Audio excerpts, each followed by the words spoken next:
Count It All Joy by Millon. Millon is a software developer who lives in Dallas, Texas, USA, with his wife Linda and their 6 kids. He is part of the Jesus Youth movement in Dallas.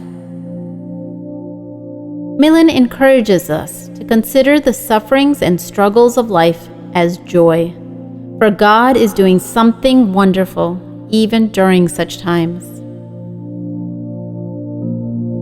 Who among us want to be perfect?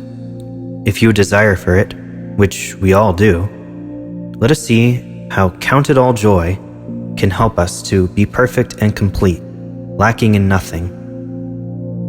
To be perfect is our call.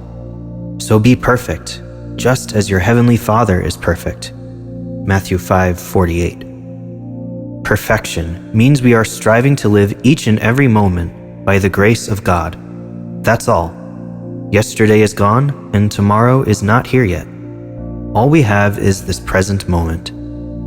And it is in this moment that we are called to live perfectly by His grace.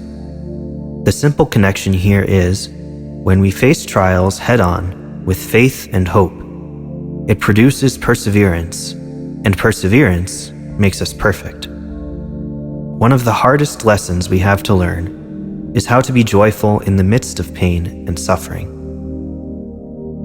In reality, how can we consider something that is painful as joyful? We do it not because the thing in itself is something pleasurable, but because trials and sufferings work for our fruition. Why persevere when you see it is futile to suffer? We persevere because there is at least one good thing happening to us in the midst of pain and suffering. We are becoming holy and perfect. The aim of those trials that God allows is to purge us of all impurities and make us Christ-like. We do not suffer in vain. God has a purpose, and that purpose is always good. In Romans 8:28, He promises, "And we know that all things work together for good, to those who love God, to those who are called according to His purpose." This is what enables us to count it all joy as we endure suffering and pain. Why put up with an annoying friend or coworker?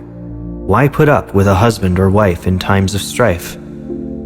We will not at that moment understand what the point is in putting up with a friend, neighbor, or family member when going through struggles.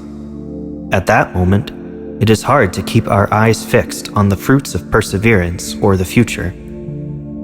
When we are in the midst of the trial, we can easily become consumed by it. But when pain and sorrow is at its peak, we must remember that labor pain only lasts for a little while, and joy will come in the morning. That is our hope. Why be joyful all the time? As Christians and Jesus Youth, we are always identified as joyful people, people of hope. We have heard the countless stories of people attracted to Jesus Youth movement and encountering Christ through that joy. To quote St. Mother Teresa, "Joy is prayer. Joy is strength. Joy is love. Joy is a net of love by which you can catch souls." This is the reason why we are called to be joyful all the time, not because we are careless about our troubles, but because we know someone who cares for us, and because He is in control. Let us not give in to temptation and say, "Well, I am only human," or be passive and resign. Resignation or being passive in times of trials is a defeat, but perseverance is triumph. This testing, this purging, yields patience and perseverance. To endure such times, we are to turn to Jesus and avail the graces of the Holy Eucharist and confession, and spend more time with Him in adoration. This will give us the strength to persevere and grace to live in faith, hope, and love. So, friends, this count it all joy attitude is a choice. It is a decision we should make. Whenever hard times come our way, we are assured that God will see us through, and that we will be better, more like Him, once we get through it. Trust in God. Look to Christ in the midst of your sufferings. Don't focus on the present trials and be consumed by it.